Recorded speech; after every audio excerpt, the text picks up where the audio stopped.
Hello mga kakegwa for today's video guys. Magbuhat ako dragon fruit. So, parang kailan lang yun guys nung magitaan ako nga namunga ang dragon fruit. So, this is the very advantage sa may mga tanim talaga.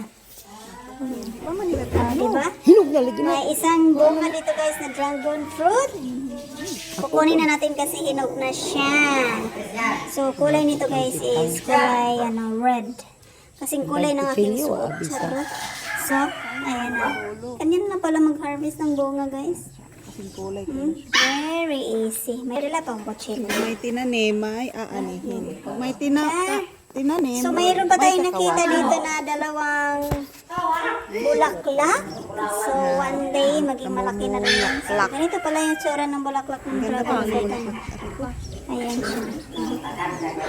Ito ang mato ah. Lupot. Nawat. Kara. At least naibunga. Thank you for watching, mga antag dragon fruit. So, ito na nga guys, no? Binalatan namin nga dragon fruit. Wow, so yummy. So, tasty and so very, very, lami on. Tamis siya guys. Sa kaganahan, magpaliwat. Ari nga guys, nga mong dragon fruit. Ari lang sa balay. Kaya napay sangang ari.